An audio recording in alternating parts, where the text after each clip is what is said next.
Good morning. पिछली class में मैंने बात की थी कोनिक सेक्शन का। जनरल बातें हम कर रहे थे कि कोनिक सेक्शन को हम कैसे पहचानते हैं, कोनिक सेक्शन का क्या डिफिनेशन होता है, ये हमने बात की थी। तो मैंने बतलाया था कि कोई भी एक लाइन और एक फिक्स्ड पॉइंट से किसी पॉइंट के डिस्टेंस का ratio PS by PN equals E constant होता है, then locus of point P is called conic section. ये बताया था कि ये फिक्स्ड पॉइंट है, फिक्स्ड पॉइंट है ये जिसको हम फोकस करते हैं, और ये लाइन फिक्स थी जिसको हम डायरेक्ट्रिक्स कहते हैं। अभी जो भी कोनिक सेक्शन हम आगे पढ़ेंगे सब में डायरेक्ट्रिक्स फोकस पर ही सब बेस्ड होता है वो चीज़ें। अब जो बातें हम करने जा रहे हैं कि अगर ये फोकस है, ये डायरेक्ट्रिक्स है, तो और भी जो भी टर्म्स होंगे हमने बताया था कि ये डिस्टेंस का रेशियो कांस्टेंट होता है और उससे हम इसेंट्रिसिटी कहते हैं।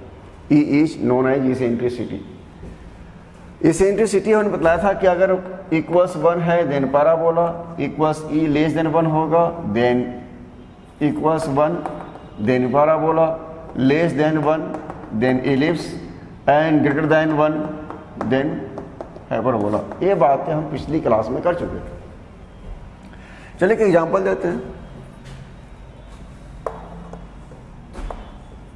If Px y lies on a Pxy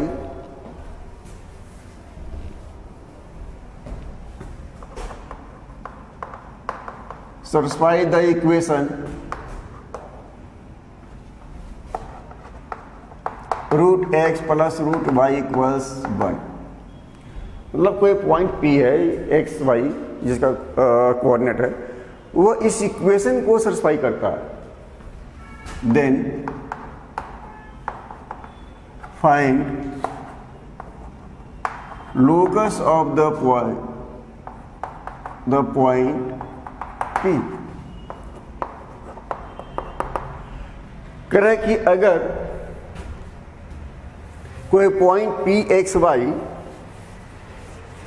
given relation को सेटिस्फाई करता हो, इस रिलेशन को सेटिस्फाई करता हो, या कह सकते हैं कि इसे चलने का ये लोकस है। इस लोकस का नाम क्या है, क्या रिप्रेजेंट करता है, ये इक्वेशन किस चीज़ को रिप्रेजेंट करती है, ये मतलब है। तो इनफैक्ट पिछली क्लास में भी मैंने बतलाया था ax² plus 2hxy plus by² plus 2gx plus 2fy plus c equal 0, ये सेकेंड डिग्री का जनरल इक्वेशन है। बताया था कि delta is not zero. Delta zero होने पर पेयर ऑफ लाइन हो जाता है, डेल्टा नहीं जीरो होगा तो सर्किल भी होगा। कंडीशन बतला चुके हैं पहले, उसकी हम बात नहीं कर रहे। फिर बतलाया था हमने कि कोनिक सेक्शन में कि delta not zero first condition and second में था कि if h² equals AB then parabola, if h² less than AB then ellipse, if h² greater than AB then hyperbola।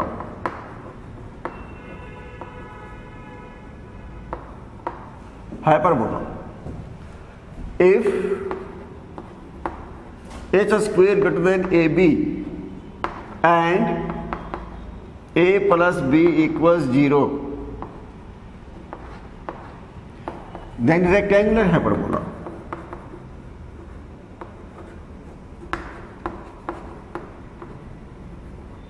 ये बात हम बतलाए थे। अब जब इन दो कंडीशन को यहां पर देखेंगे कि पहले तो अभी इक्वेशन में चेंज कीजिए, यह इक्वेशन तो अभी है नहीं, तो root x plus root y equals 1 को अगर आप स्क्वायर करेंगे तो x plus y plus 2 root x y equals 1 और x प्लस वाई माइनस 1 का square equals 4x Y. Squaring कर दिया, क्या आ गया यहाँ से x square plus y square plus 2x y minus 2x minus 2y plus 1 minus 4x y equal 0। X square plus y square minus 2x y minus 2x minus 2y plus 1 equal 0। अब यहां इससे हम compare करें, delta तो 0 नहीं है। Delta का मतलब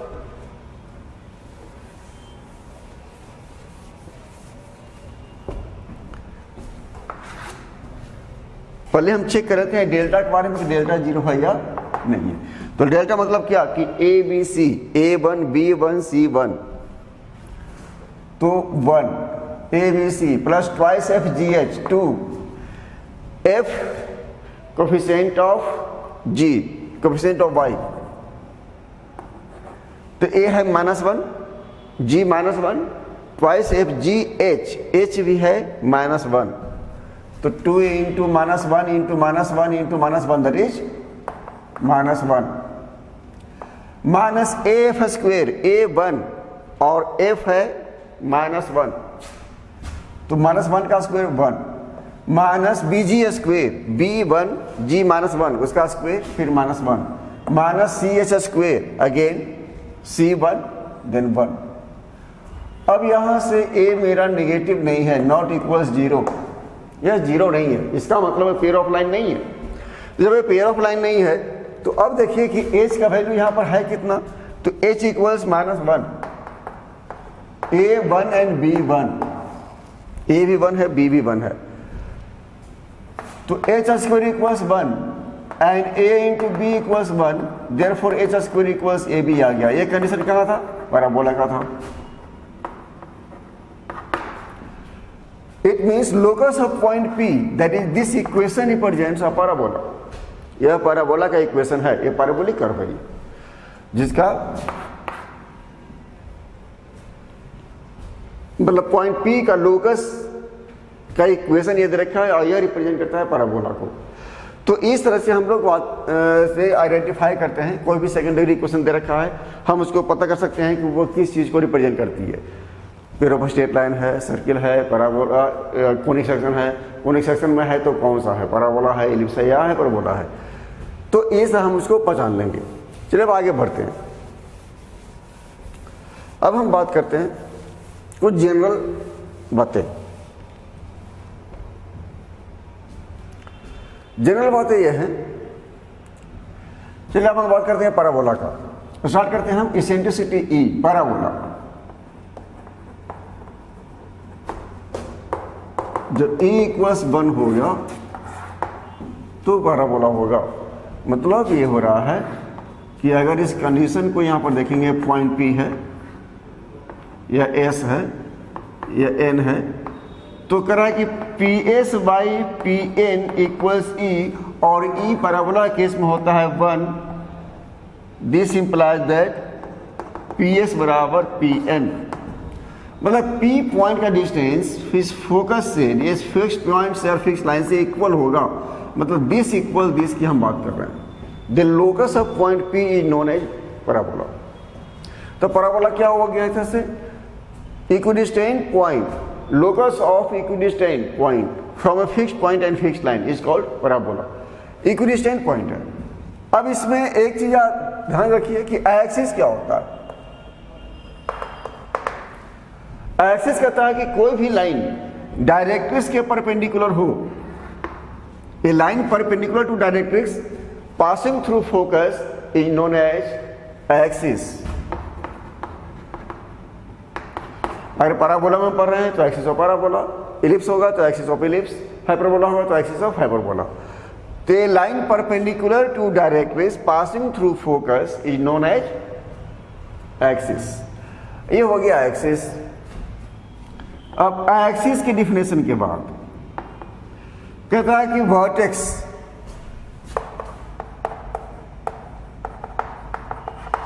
क्या होता है? कहता है कि point of intersection of any conic and its axis is known as vertex. जैसे पराबोला इस तरह से मूव करेगा, कहीं भी जाएगा इक्वल डिस्टेंस पर रहेगा ये, ऐसा मतलब इस पॉइंट पर जब आएगा, मान लीजिए पॉइंट ए है तो ये डिस्टेंस इक्वल होना चाहिए। कहीं भी जाएगा, यहाँ पर पॉइंट पी है तो ये डिस्टेंस इक्वल होना चाहिए। जब यहाँ पर आया तो यह डिस्टेंस इक्वल होना चाहिए। तो एक्सिस को कोनिक जिस पॉइंट पर कट करता है उससे बोलते हैं वर्टेक्स। ये हुआ वर्टेक्स। तो वर्टेक्स क्या है, बस इसको ध्यान रखिएगा, point of intersection of conic and its axis, यही होता है वर्टेक्स। तो ये हो गया vertex.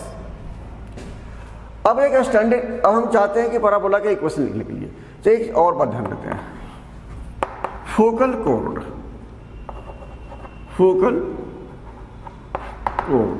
Any code passing through focus is known as focal code.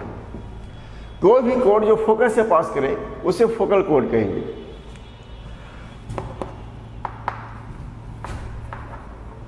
ए कोड through focus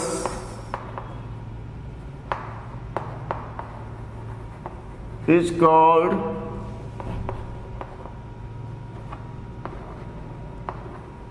focal chord।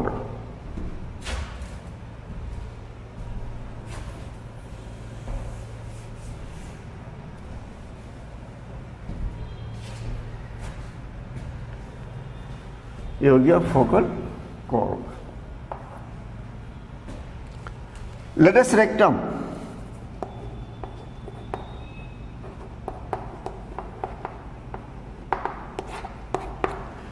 Latus rectum क्या होता है? कहता है कि वो फोकल कोड जो एक्सिस के परपेंडिकुलर हो, या लेटस रेक्टम क्या हुआ, डायरेक्ट्रिक्स के पैरेलल पासिंग थ्रू फोकस। मतलब ये एल डैश मान लीजिए हम यहां लेते हैं, इससे बोलते हैं latus rectum.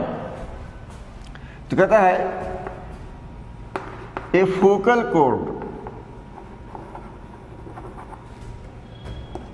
perpendicular to axis is called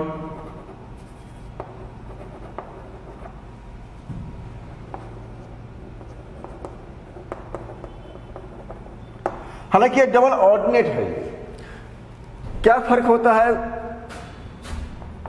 double ordinate है जो पैराबोला के दो पॉइंट पर कट करता हो, वह कोड जो पैराबोला के दो पॉइंट पर कट करता हो और फोकस से पास करे, एक्सिस के परपेंडिकुलर हो, तो एक तरह से डबल ऑर्डिनेट है।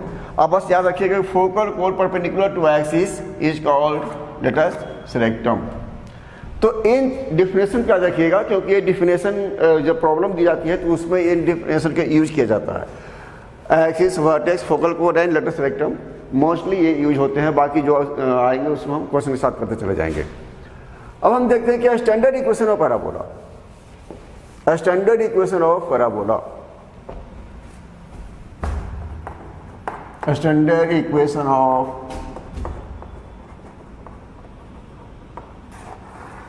पैराबोला।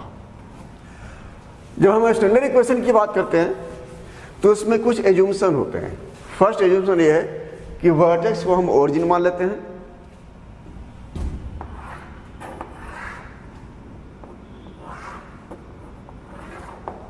इस वर्टेक्स को हम ओरिजिन को वर्टेक्स मान लेते हैं। एक्स एक्सिस को हम एक्सिस और पैराबोला मान लेते हैं। फोकस को हमने ए जीरो मान लिया, मतलब ए की फोकस तो एक्सिस पर ही होगा, focus always lies on the axis of parabola. तो यह डिस्टेंस ए है, तो जितना डिस्टेंस पर फोकस है वर्टेक्स से उतना ही डिस्टेंस पर डायरेक्ट्रिक्स भी होता है। ये होगा डायरेक्ट्रिक्स, ये भी डिस्टेंस ये होगा, ओबियसली माइनस हो जाएगा तो x बराबर कितना होगा, माइनस से, तो x प्लस ए इक्वल्स 0। यह इक्वेशन ऑफ डायरेक्ट्रिक्स हो गया, यह फोकस हो गया। यहाँ पर कोई पॉइंट अगर हम लेते हैं pxy जिसका हमें लोकस निकालना है, तो कहता है कि यह डिस्टेंस और यह डिस्टेंस इक्वल होना चाहिए। तो वह डिस्टेंस एस पी बराबर पी एन करेंगे, S P square equals P N square, चूंकि ये दोनों इक्वल डिस्टेंट है तो एस पी स्क्वेयर का मतलब क्या, x minus a square plus y minus zero square equals length of perpendicular from this point to this line modulus of x plus a y root under 1 का square, क्योंकि हमने बहुत सारा square किया हुआ डिस्टेंस फॉर्मूला में भी। तो वाई स्क्वेयर बराबर क्या मिलेगा, x plus a square minus x minus a square, therefore y square equals 4ax। ये हुआ स्टैंडर्ड इक्वेशन ऑफ पैराबोला। अब इस स्टैंडर्ड इक्वेशन ऑफ पैराबोला में इसका वर्टेक्स क्या है 0 0, फोकस क्या है a 0, डायरेक्ट्रिक्स क्या है x प्लस ए इक्वल्स 0 बस, और इसका ग्राफ यही है। तो ये हुआ वर्टेक्स, फोकस, डायरेक्ट्रिक्स। तो जब भी इस इक्वेशन यह दे रखा है कि एक्स स्क्वायर इक्वल्स 4ax, इसका मतलब उस ग्राफ को रिप्रेजेंट करता है, डायरेक्ट्रिक्स, फोकस एंड वर्टेक्स उसका वो गिवन है। अब इसमें मान लेते हैं कि हमने बोला कि इसमें एक्सिस क्या होगा, एक्सिस y बराबर 0 हमने एज्यूम किया हुआ है, वर्टेक्स फोकस ओरिजिन लिया हुआ हमने 0 0, focus a 0, directrix x plus A equals 0। इतनी बातें हमने इसमें कर ली। अब अगर ये पैराबोला है तो थोड़ा सा हम इसी को करते हैं। इसके अलावा और क्या क्या हो सकते हैं, हम उसको सबको अलग अलग ना बतलाकर हम नोट्स में लिखवा देते हैं कि उसके नोट में आ जाइए। मान लीजिए नोट में कि अगर Y square equals minus 4ax हो, Y square equals minus 4ax हो, अगर हो तो इसका ग्राफ कैसा बनेगा, ओब्वियसली इसका ग्राफ क्या होगा, ऐसा बनेगा। यहां पर x नेगेटिव हो जाएगा क्योंकि a पॉजिटिव होता है, a डिस्टेंस है तो ये माइनस x लेंगे, x नेगेटिव तो ये आ जाएगा। अब यहां पर फोकस कितना मिलेगा हमें, माइनस a 0, वर्टेक्स में कोई चेंज नहीं होगा, वो 0 0 होगा, डायरेक्ट्रिक्स में भी x को माइनस x से रिप्लेस कर दीजिए तो ये आएगा x माइनस a इक्वल्स 0। ये हो गया equation of directrix, vertex, focus, इस तरह से हमें मिल जाएगा। अब इसी में मान लेते हैं कि नोट नंबर 2 में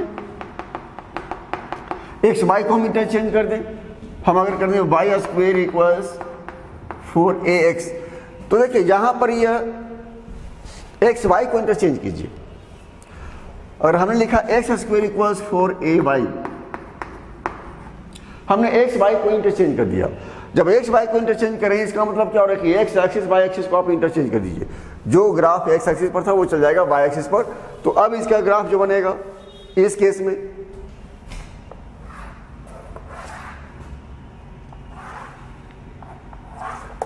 अब फोकस वाई एक्सिस पर होगा तो इसका कोऑर्डिनेट होगा 0a, डायरेक्ट्रिक्स x को y से रिप्लेस कर दीजिए, y प्लस ए इक्वल्स 0, वर्टेक्स में कोई चेंज नहीं आएगा, वर्टेक्स अभी भी वही कोई रहेगा, 0 0 रहेगा, तो ये चेंज हो गया।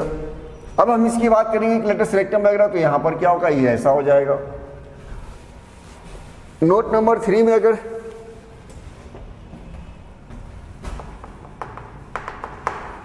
अब इस ग्राफ में चूंकि ये था y एक्स स्क्वायर इक्वल्स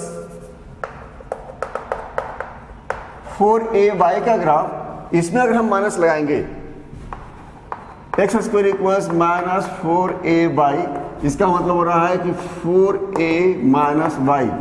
अब इसका ग्राफ देखेंगे तो बिलो एक्स एक्सिस होगा क्योंकि y नेगेटिव है तो एक्स एक्सिस के नीचे की ओर ग्राफ जाएगा और अब जो ग्राफ होगा वो ऐसा ग्राफ आएगा।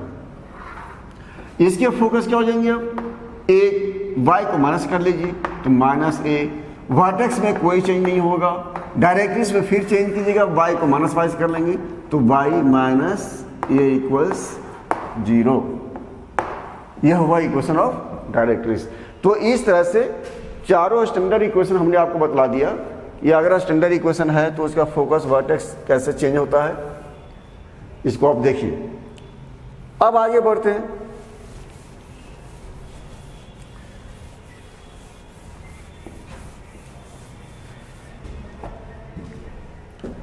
पैरामेट्रिक इक्वेशन और पैराबोला।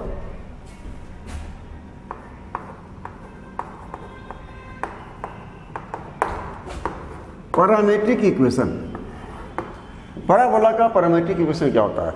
अब मैं एक की बात करता हूं, y स्क्वायर इक्वल्स 4ax।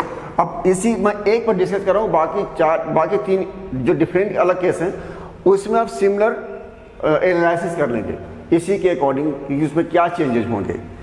तो इसमें कह रहा है कि पैरामेट्रिक इक्वेशन में कि x equals at square, y equals twice at।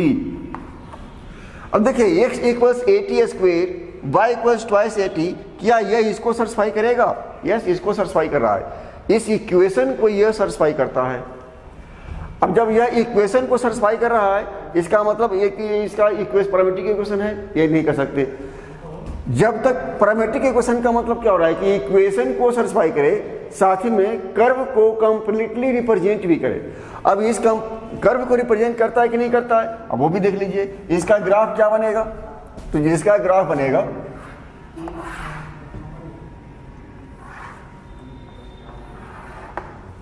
इस ग्राफ में देखिएगा कि यहां पर ग्राफ में y स्क्वायर बराबर 4ax है, तो x शुड बी पॉजिटिव। मतलब क्या हो रहा है कि x belongs to 0 to infinity, ऐसा हो रहा है। अब यहां भी देखिएगा कि a तो पॉजिटिव नंबर इंटीजर है, t का नेगेटिव हो या पॉजिटिव वैल्यू हो, t का मिनिमम वैल्यू आएगा 0, मैक्सिमम क्या होगा? इनफाइनाइट। तो 0 से इनफाइनाइट तक ये कर्व को रिप्रेजेंट करेगी, x को रिप्रेजेंट करेगी, इसको सेटिस्फाई कर रहा है। इस ग्राफ में देखिएगा या इस इक्वेशन में देखिएगा y में भी पॉजिटिव और नेगेटिव। y ऊपर की ओर जाएगा तो इन्फिनाइट, प्लस इन्फिनाइट, नीचे आएगा तो माइनस इन्फिनाइट। तो y बिलोंग्स टू r है। अब इसमें देखिए कि क्या y का वैल्यू r आ रहा है। अब ये t 0 तो y 0, t इन्फिनाइट तो y infinite, t minus infinite तो y भी माइनस इन्फिनाइट होगा। मतलब यहाँ भी y को ये 2at भी बिलोंग्स टू r होगा, मतलब यहाँ भी उसको भी रिप्रेजेंट करता है। कहने का मतलब यह हो गया कि यह सिर्फ इक्वेशन को रिप्रेजेंट करता है बल्कि टोटली ग्राफ को भी ये रिप्रेजेंट कर रहा है, टोटली पैराबोला के जो ग्राफ है उसको रिप्रेजेंट करता है। तो इसलिए इसको क्या बोलते हैं? Parametric equation, where t is parameter.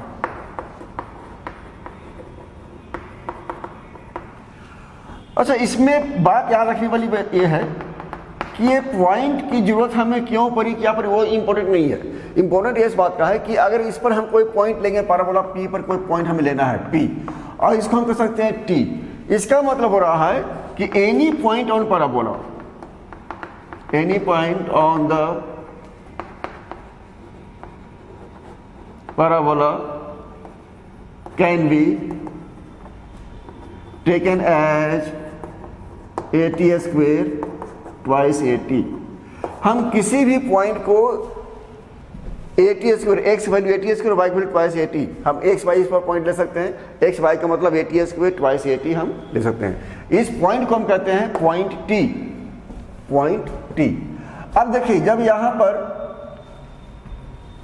ये वर्टेक्स था,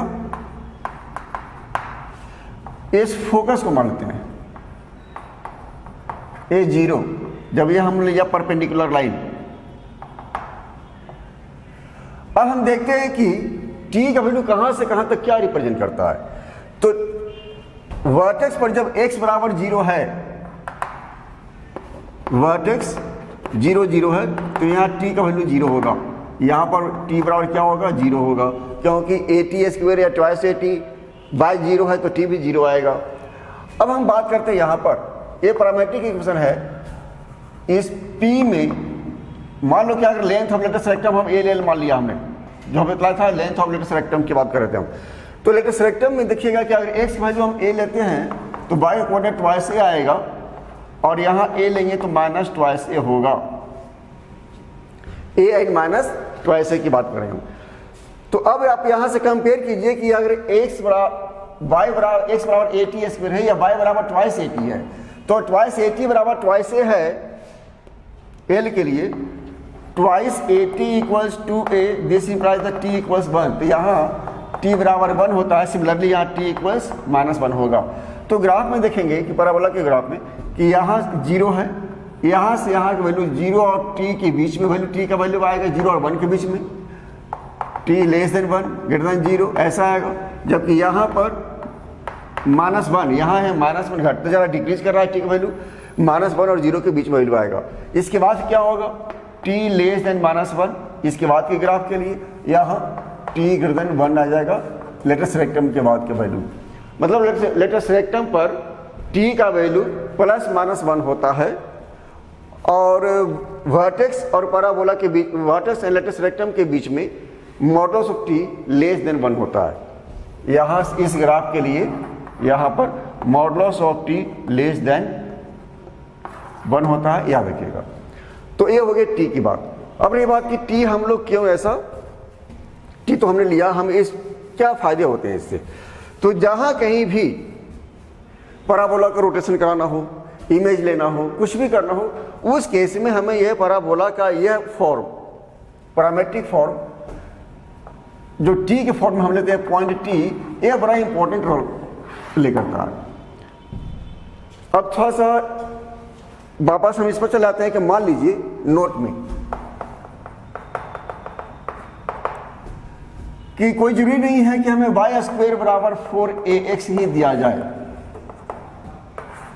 ये हो, ये जरूरी तो है नहीं। मान लीजिए कि ऐसा ग्राफ अगर आए y minus beta square equals 4ax minus alpha,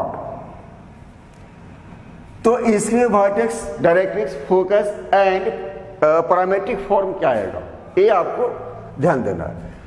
तो इसको हमेशा कंपेयर उसी से कीजिए, y² इक्वल्स 4ax, इसी से कंपेयर करेंगे। अब वर्टेक्स वहाँ क्या था 0 0, यहाँ भी कैपिटल X 0 लेंगे, कैपिटल Y 0 लेंगे, तो x बराबर क्या मिल जाएगा यहाँ से, x minus a 0, x minus alpha equals 0, therefore x equals alpha, यहाँ y minus beta equals 0, therefore y equals beta. तो वर्टेक्स मिल जाएगा हमें अल्फा बीटा। अब बाकी किसी भी पॉइंट को हमें फाइंड करने की जरूरत नहीं होती है। अब क्या करेंगे, हमें फोकस चाहिए, तो फोकस इस इक्वेशन का क्या होता है a0, तो a0 जो भी पॉइंट ओरिजिनल इक्वेशन में उसमें अल्फा और बीटा, x में अल्फा y में बीटा जोड़ दीजिए, अपने आप को ट्रांसफर हो जाएगा। जैसे हम कहें फोकस की बात करेंगे तो फोकस क्या होता था a0, अब a में अल्फा ऐड कर दीजिए और 0 में बीटा जोड़ दीजिए, मतलब a plus alpha and beta focus हो जाएगा। जहां कहीं भी पॉइंट आपको एज्यूम करना हो, लेना हो, आप अल्फा बीटा जो वर्टेक्स है उसी को आप ऐड कर दीजिए। जैसे मान लीजिए हम कहते हैं कि लेटेस्ट रेक्टम की बात करें, लेटेस्ट रेक्टम की हम बात करेंगे, तो एल वहां पर क्या था, a plus minus twice a था, कुछ नहीं करना है। अब यहां पर क्या कीजिए कि x कोऑर्डिनेट में अल्फा ऐड कर दीजिए और y कोऑर्डिनेट में बीटा जोड़ दीजिए, ये अपने आप लेटेस्ट रेक्टम का वैल्यू मिल जाएगा। मेथड हम वो भी लगा सकते हैं सॉल्व करने का, लेकिन आप इस मेथड पे लगाइए कि पहले वर्टेक्स निकाल दीजिए, बाकी जितने भी पॉइंट्स होंगे उसमें अल्फा बीटा को आप जोड़ते चले जाइए। कल इसी पॉइंट में हम अगले क्लास में फिर और डिस्कस करेंगे, क्योंकि इसमें बेसिक बातें तो मैंने बतला दी है। अब इसका एप्लीकेशन हम कैसे करेंगे ये अगले लेक्चर में हम बात करेंगे। Thank you.